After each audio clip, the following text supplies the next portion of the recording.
When you're facing a difficult situation, if you avoid it, if you don't look it square in the eye, if you wimp out, if you run away, even if things turn out well, your sense of well-being, esteem goes down. But if you approach it, if you look it head on, if you move towards it, if you show courage, if you do the difficult thing, even if the situation turns out badly, there's this surge of life inside you.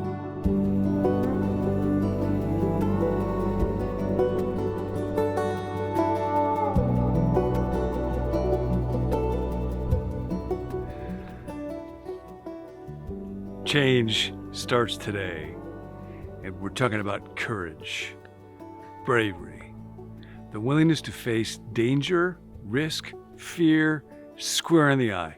This will take a couple minutes, but it's worth it. The French had collapsed. The Dutch had been overwhelmed. The Belgians had surrendered. The British Army, trapped, fought free and felt back towards the Channel ports, converging on a fishing town whose name was Dunkirk. It was England's greatest crisis since the Norman Conquest. Vaster than those precipitated by Philip II's Spanish Armada, Louis XIV's triumphant armies, or Napoleon's invasion barges massed at Boulogne. This time, Britain stood alone. If the Germans crossed the Channel and established uncontested beachhead, all would be lost. For it is a peculiarity of England's island that its southern weald is indefensible against disciplined troops. Now the 220,000 Tommies at Dunkirk, Britain's only hope, seemed doomed. On the Flanders beaches, they stood around in angular existential attitudes, like dim purgatorial souls awaiting disposition. There appeared to be no way to bring home more than a handful of them. The Royal Navy's vessels were inadequate. King George VI had been told that they would be lucky to save 17,000. The House of Commons was warned to prepare for hard and heavy tidings. Then, from the streams and estuaries of Kent and Dover, a strange fleet appeared. Trawlers and tugs, scows and fishing sloops, lifeboats and pleasure crafts, smacks and coasters, the Island Ferry grade fields, Tom Sotwood's American Cup Challenger Endeavour, even the London Fire Brigade's fire float, Massey Show, all of them manned by civilian volunteers, English fathers sailing to rescue England's exhausted, bleeding sons. Even today, what followed seems miraculous. Not only were Britain's soldiers delivered, so were the French support troops, a total of 338,682 men. But wars are not won by fleeing from the enemy, and British morale was still unequal to the imminent challenge. These were the same people who less than a year earlier had rejoiced in the fake peace brought by the betrayal of Czechoslovakia at Munich. Most of their leaders and most of the press remained craven. It had been over 1,000 years since Alfred the Great had made himself and his countrymen one and sent them into battle transformed. Now, in this new exigency, confronted by the mightiest conqueror Europe had known, England looked for another Alfred, a figure cast in a mold which, by the time of the Dunkirk deliverance, seemed to have been lost forever. England's new leader, were he to prevail, would have to stand for everything England's decent, civilized establishment had rejected. They viewed Adolf Hitler as the product of complex social and historical forces. Their successor would have to be a passionate Manichaean who saw the world as a medieval struggle to the death between the powers of good and the powers of evil, who held that individuals are responsible for their actions and that the German dictator was therefore wicked. A believer in martial glory was required, one who saw splendor in the ancient parades of victorious legions through Persepolis and could rally the nation to brave the coming German fury. An embodiment of fading Victorian standards was wanted, a tribune for honor, loyalty, duty, and the supreme virtue of action, one who would never compromise with iniquity, who would create a sublime mood and thus give men heroic visions of what they were and might become. Like Adolf Hitler, he would have to be a leader of intuitive genius, a born demagogue in the original sense of the word, a believer in the supremacy of his people and national destiny. An artist who knew how to gather the blazing light of history into his prism and then distort it to his ends. An embodiment of inflexible resolution who could impose his will and his imagination on his people.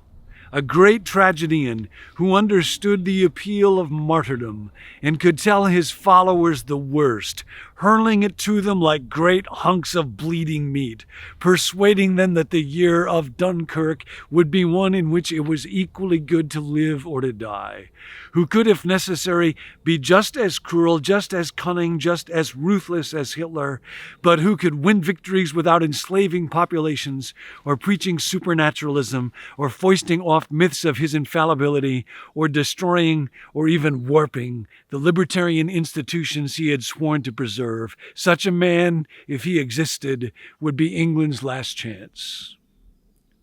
In London, there was such a man. And thus begins one of my favorite books of all time, the 3-volume biography of Winston Churchill that was written by a World War II soldier and then journalist and historian William Manchester. And it was Churchill who, for a time, was the roar of the lion that was England when they stood alone against Nazi Germany and said to people, I say to you, I have nothing to offer but blood and sweat and toil and tears. He is one of the great pictures, one of the great examples of the character strength we're looking at today. Change is coming today. You can change. And it is this remarkable quality of courage. Some of our favorite stories in the Bible, even people who don't know the Bible very well, are stories of courage, a frightened Moses somehow, through the power of God, going to Pharaoh, the most powerful man in the world, and saying, let my people go. In Israel, there was such a man. A boy named David, putting on soldier and then armor that was way too big for him, and then just going alone with a slingshot to face a giant named Goliath. Daniel being thrown into a lion's den, or his friends Shadrach, Meshach, and Abednego being told they must bend the knee or else they will have to be thrown into a fiery furnace. And their statement is, O king, we will not do it, for our God can deliver us. But we want you to know, O king, even if he will not, even if he should not, we will not bend the knee. A beauty queen named Esther, who had a lot to live for, youth and beauty and wealth and fame and power, saying to her uncle Mordecai, when the history of God's people, the fate of a nation, the prospect of genocide hung on her slender shoulders, I will go to the king, and if I perish, I perish. We are deeply stirred by that. And so I want to talk for a moment about why this courage is so important to you and to me. There is a remarkable book. It's been almost 30 years ago now that it was written, and it's called Self-Esteem, Paradoxes, and Innovation in Clinical Theory by a couple of authors. I think Bednar and Peterson are their names. And the paradox in self-esteem is, of course, this oddity that there's very little correlation between all the qualities we think of as being admirable. Beauty, intelligence, being successful, being wealthy. People can have all of those, and they may have very low self-esteem.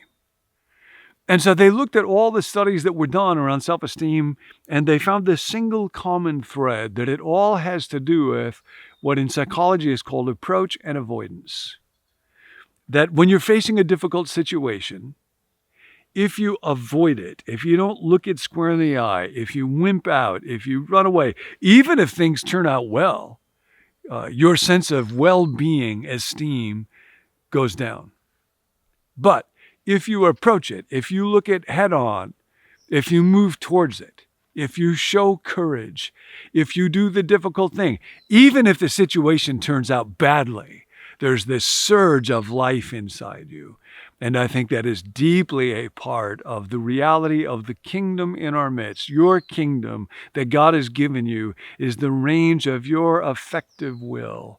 And when you summon that will, even though, as Kipling says in his poem, If, after your heart and nerve and sinew are all worn out, there's nothing left within you except the will that says to them, hold on. And you say, hold on. There is life in that.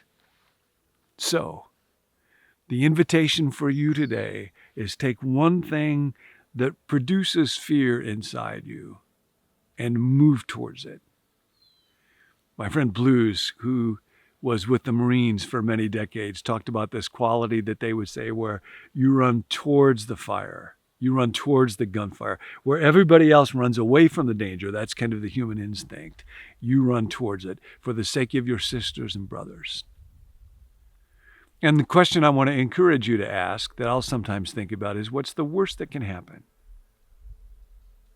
Paul's writing about this in Romans 4 and in Romans 8, and he talks about whatever we're facing, trouble, hardship, famine, persecution, danger, nakedness, sword. Should we fear? No. Why not?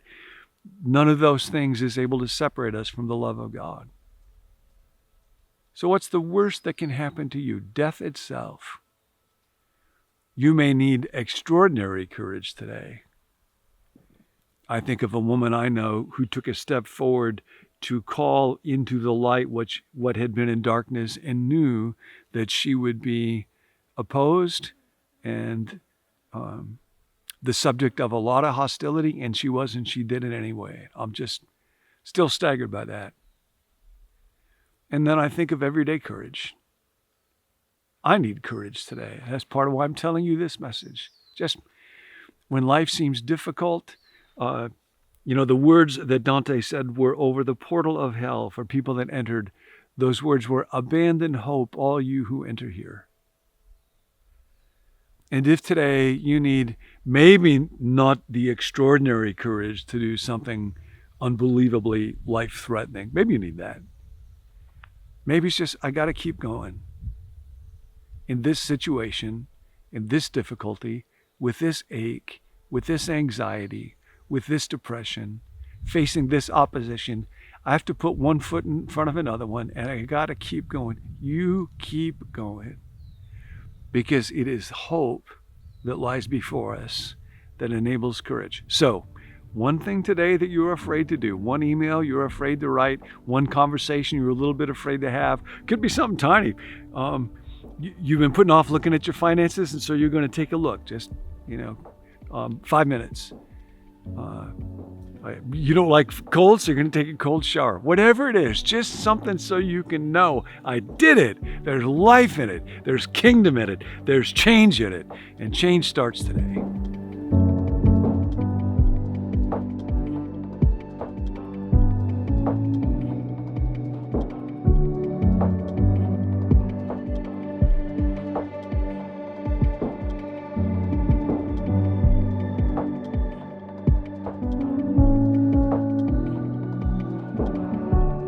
Hey, I'm Tim. Thanks for joining us. Before you leave, you can subscribe to this channel or like this video or comment on the video. We love to read those comments. We read them every day, so we'd love to hear from you there.